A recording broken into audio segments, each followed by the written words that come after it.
In the remote hamlet of Kulinga, nestled along the banks of a meandering river, lived a woman named Amina. Her existence was as bleak as the muddy waters that often flooded the village during the rainy season. Amina's garments were a collection of mismatched scraps, frayed at the edges and riddled with holes. Her home was a dilapidated shack cobbled together from discarded wood and tin, with a roof that rattled in the wind and leaked incessantly during storms. Each night, Amina lay on a threadbare mat on the dirt floor, calling into herself for warmth against the biting cold. The whispers of nocturnal creatures outside only deepened her solitude. Yet, Amina never let go of her prayers, murmuring to the heavens with a quiet determination that bordered on defiance. But every dawn greeted her with the same struggles, an empty belly and a heavier heart. Amina's days were consumed by relentless labor. She fetched water from the distant well, tended to the fields of wealthier families, and scrubbed their clothes until her hands were raw. Despite her efforts, her earnings were meager, barely enough to buy stale maize or a handful of cassava. Meanwhile, women she once called friends lived in comfort, their homes filled with laughter and the aroma of hearty meals. Married to prosperous men, they paraded through the village in colorful attire, their children playing joyously around them. Amina, however, stood alone, unmarried, childless, and shorn. The villagers' gossip followed her like a shadow. "She's marked by bad fortune," they muttered. "A woman like that brings nothing but trouble." Men avoided her gaze, as though meeting her eyes would invite misfortune. Even the children, innocent yet influenced by their parents' superstitions, steered clear of her path. Amina's life was a mosaic of pain and perseverance, each day testing the limits of her endurance. Though the world around her seemed determined to keep her in the dark, she held tightly to a flicker of hope, a fragile belief that perhaps one day, the tides would turn, and she would finally glimpse the light. For now, that hope remained a distant dream, obscured by the weight of her daily struggles. One fateful morning, as the first rays of sunlight pierced through the gray skies, Amina ventured to the riverbank to fetch water. Her weary hands gripped the clay pot tightly as she made her way down the narrow, winding path. The air was crisp, carrying the scent of damp earth and wildflowers, a rare fragrance that momentarily eased her heavy heart. As she approached the water's edge, Amina noticed something unusual. A faint glimmer caught her eye. Buried partially in the mud was an object that sparkled like a shard of the sun. Setting her pot aside, she crouched down and carefully unearthed a small, intricately designed pendant. It was shaped like a star, with tiny gems embedded in its surface, and though it was tarnished, its beauty was undeniable. Amina turned the pendant over in her hands, marveling at its craftsmanship. It felt strangely warm against her skin, as if imbued with a hidden energy. She looked around, half expecting someone to claim it, but the riverbank was deserted. With a hesitant smile, she slipped the pendant into her pocket, feeling a faint sense of wonder stir within her. That day, something changed. The usual burdens of her labor seemed lighter, and for the first time in years, Amina allowed herself to hum a tune while walking. Her neighbors, accustomed to her somber demeanor, cast curious glances her way but said nothing. The pendant, though hidden, felt like a secret talisman, a reminder that perhaps fate had not entirely forgotten her. As the sun dipped below the horizon, casting the village in hues of gold and crimson, Amina sat by her modest hearth and gazed at the pendant once more. A question lingered in her mind: was this a mere trinket, or could it be a sign of something greater, a herald of change, a spark to ignite the dormant flame of her destiny? The following morning, as Amina returned to the riverbank, she found herself humming the same tune. The pendant, now safely hidden beneath her clothing, seemed to pulse gently against her skin with every step she took. She had decided to fetch water earlier than usual, hoping to avoid the disapproving stares of the other villagers. To her surprise, she was not alone. A figure stood at the edge of the river, cloaked in a long robe the color of storm clouds. The stranger's face was obscured by a hood, but their presence was commanding, almost otherworldly. Amina hesitated, clutching her pot tightly, unsure whether to approach or retreat. The stranger turned slowly, as if sensing her unease. When they spoke, their voice was deep and resonant, carrying an air of quiet authority. "You have found something that does not belong to this place," they said, their tone neither accusatory nor kind. Amina's heart raced. She instinctively touched the pendant through the fabric of her dress, her fingers trembling. I found it here," she stammered. "By the river." The stranger took a step closer, and Amina noticed the faint glimmer of silver embroidery along the edges of their robe. "That pendant carries a weight you cannot yet comprehend," they said. "It is both a gift and a burden, tied to a destiny far beyond this village." Amina swallowed hard, her curiosity mingling with fear. "What do you mean?" she asked. "Is it dangerous?" The stranger's silence was heavy, as though they were weighing their words carefully. Finally, they said, "The path ahead will test you in ways you cannot imagine. Keep the pendant close, but tread with caution. Its power will draw both light and shadow to you." Before Amina could ask more, the stranger turned and walked away, their figure fading into the morning mist. She stood frozen, the pendant's warmth now feeling like a warning rather than a comfort. What had she stumbled upon? And what price would she have to pay for this unexpected twist of fate? The stranger's words lingered in Amina's mind long after they had vanished.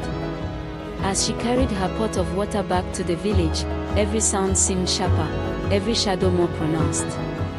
She couldn't shake the feeling that unseen eyes were watching her, following her every move. That evening, as the villagers gathered around their communal fire, whispers began to circulate. A young boy claimed to have seen a hooded figure near the river, and an elderly woman muttered about omens and curses. Though no one mentioned Amina directly, she felt their gazes linger on her longer than usual, their suspicion palpable. Retreating to her shack, Amina bolted the door and lit a small lamp. She retrieved the pendant from its hiding place and examined it once more. Its surface seemed to shimmer faintly in the dim light, as though alive. "What are you?" she whispered, her voice barely audible over the crackling of the lamp's flame. A sudden knock at the door startled her. Amina's heart leapt into her throat as she hesitated. Who would visit her at this hour? Gathering her courage, she approached the door and opened it just a crack. Standing on her doorstep was a young girl, no older than 10, with wide, frightened eyes. "Please," the girl said, her voice trembling. "They are coming. You have to hide it." Before Amina could respond, the girl turned and disappeared into the darkness, leaving her with more questions than answers. Amina's grip tightened on the pendant as unease settled over her.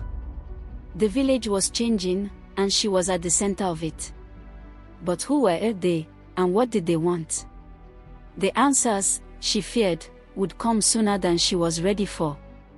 The next morning dawned with an unusual stillness.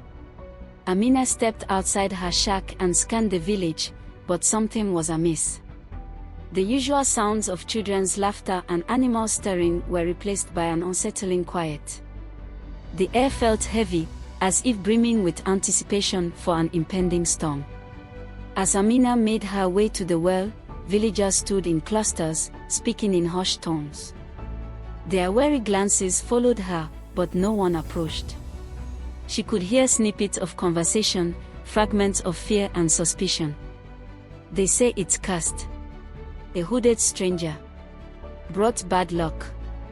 Though their words were vague, Amina knew they were talking about her.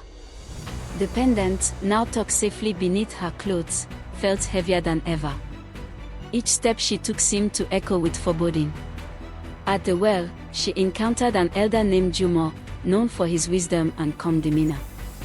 He regarded her with a mixture of curiosity and concern. "Amina," he said, his voice low, "come sit with me for a moment." Reluctantly, she obeyed, setting her pot aside. Jumo's wrinkled hands rested on his cane as he spoke. There's talk of strange happenings in the village, he began.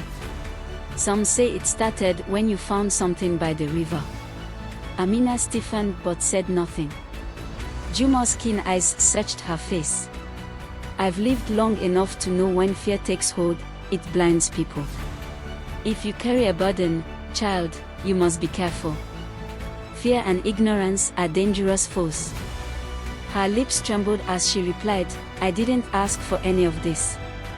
I found the pendant by chance. I don't even know what it is. Jumo sighed deeply. Then perhaps it's time to find out. Seek knowledge, Amina. But beware, the answers you uncover may change everything. That night, Amina resolved to learn the truth about the pendant. She lit her lamp and studied the intricate designs etched into its surface. The tiny gems seemed to glow faintly, as if responding to her touch. Turning it over, she noticed symbols that resembled ancient runes, though their meaning was a mystery. She remembered a story her grandmother used to tell, legends of artifacts imbued with mystical power, said to be remnants of a lost civilization. Could the pendant be one of them? If so, why had it ended up in Kulinga, and why had she been the one to find it? As she pondered, a faint warmth emanated from the pendant, spreading through her fingers and into her chest. It wasn't unpleasant, but it was startling. The sensation seemed to awaken something within her, a feeling of clarity, as though pieces of a puzzle were beginning to align. Suddenly, the pendant emitted a soft pulse of light, casting ethereal shadows on the walls of her shack. Amina gasped, nearly dropping it. The light dimmed as quickly as it had appeared, leaving her in stunned silence. Determined to uncover its secrets, Amina decided to seek out the village's reclusive healer, Mama Nyasha. Known for her knowledge of herbs and ancient lore, Mama Nyasha lived on the outskirts of Kulinga, away from prying eyes. If anyone could decipher the pendant's origins, it was her. As the first rays of dawn broke through the horizon, Amina prepared for the journey. She tucked the pendant securely beneath her dress and stepped into the crisp morning air, her heart pounding with a mix of fear and anticipation. Whatever lay ahead, she knew one thing for certain: her life would never be the same. Amina's journey to Mama Nyasha's hut was both exhilarating and nerve-wracking. The path wound through dense forest, where sunlight barely penetrated the canopy above. Birds chirped cautiously, and the occasional rustle of leaves hinted at unseen creatures. With every step, the pendant felt heavier against her chest, as though reminding her of the weight of her decision. Mama Nyasha's home was a small, circular hut made of mud and thatch, adorned with strings of dried herbs and talismans hanging from its eaves. Smoke curled from a hole in the roof, carrying the earthy aroma of burning sage. Amina hesitated at the entrance, then knocked lightly on the wooden door. Enter, came a voice from within, rich and commanding. Amina pushed the door open and stepped inside. The room was dimly lit by a single oil lamp, its flame casting flickering shadows on shelves lined with jars of strange powders and roots. Mama Nyasha, an older woman with piercing eyes and a wrap of colorful fabric around her head, sat cross-legged on a woven mat. She regarded Amina with an intensity that made her feel both seen and exposed. "You bring something unusual with you," Mama Nyasha said without preamble. Her gaze seemed to pierce through Amina's dress, straight to the pendant. "Chumi." Amina hesitated before reaching beneath her clothing and drawing out the pendant. Its faint glow illuminated the healer's weathered face. Mama Nyasha's eyes widened slightly, the only indication of surprise. "Where did you find this?" she asked, her voice dropping to a whisper. Amina recounted the events at the riverbank, the stranger's warning, and the girl's cryptic message. Mama Nyasha listened intently, her expression unreadable. When Amina finished, the healer leaned forward and examined the pendant closely. "This is no ordinary trinket," Mama Nyasha said. "It's a relic from the Eldra, an ancient civilization that vanished centuries ago. Legends speak of their artifacts carrying immense power, capable of shaping destinies. But such power always comes at a price. Amina's heart sank. What kind of price? Mama Nyasha's gaze was grave. That depends on the choices you make. This pendant will amplify your strengths and weaknesses alike. It will draw those who seek to help you, and those who wish to exploit its power. What should I do? Amina asked, her voice trembling. The healer reached for a pouch and sprinkled a handful of herbs into the fire pit. A sweet, pungent smoke filled the room. Mama Nyasha closed her eyes and chanted softly, her words melodic and otherworldly. When she opened her eyes again, they seemed to shimmer with an inner light. You must leave Kulinga, she said. The pendant's energy is already disrupting the balance here. Seek the city of Ubarra, where scholars and mystics may help you understand its true purpose. But be cautious, many will covet what you carry. Amina's pulse quickened. Leaving Kulinga was a daunting prospect, but she knew Mama Nyasha's advice was sound. Thank you, she said, bowing her head. Mama Nyasha placed a reassuring hand on her shoulder. Trust your instincts, child. The pendant chose you for a reason. As Amina stepped out into the forest, the pendant seemed to pulse with warmth, as if agreeing with the healer's words. The path ahead was uncertain, but for the first time in years, Amina felt a spark of hope. Amina spent the next day preparing for her departure.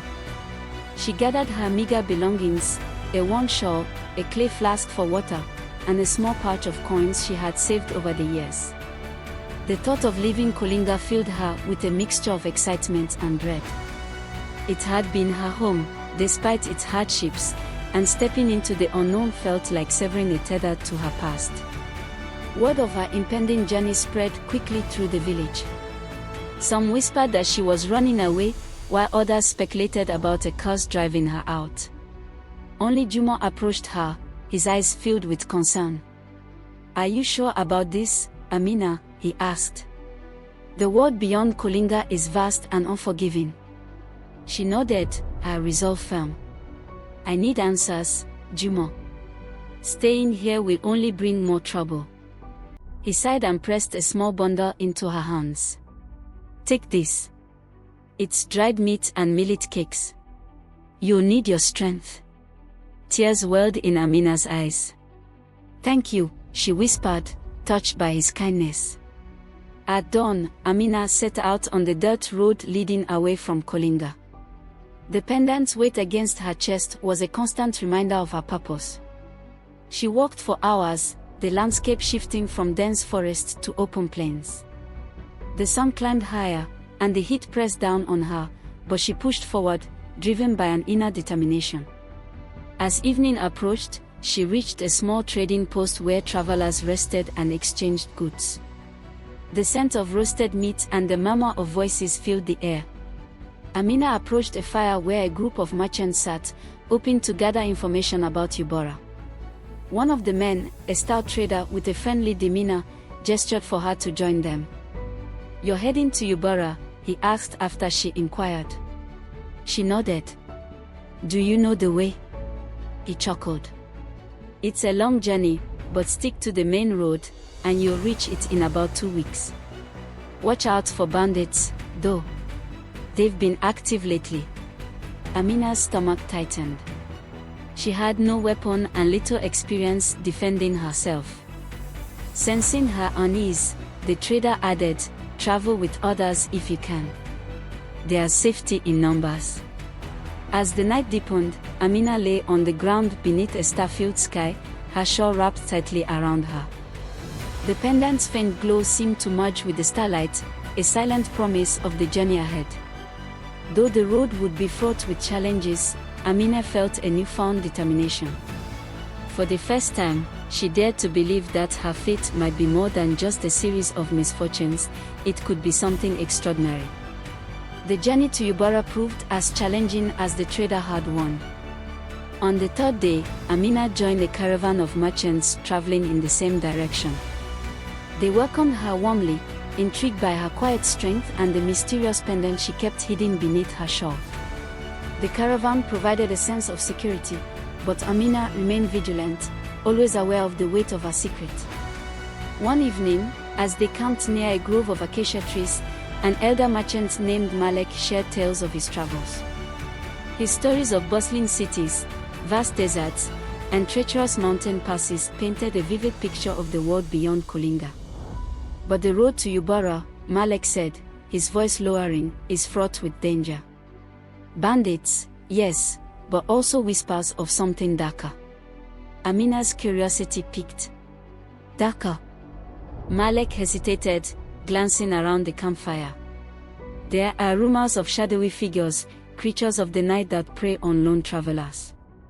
Some say they are drawn to powerful artifacts. Amina's hand instinctively went to the pendant, her heart pounding.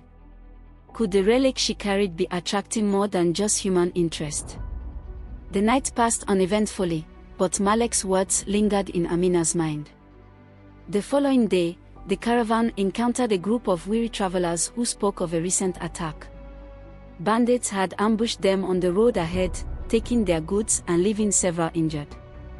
We must be cautious, Malek advised, rallying the group. Stay together and move swiftly. As they pressed on, Amina couldn't shake the feeling of being watched. The pendant seemed warmer than usual, its faint glow occasionally visible through the fabric of her clothing.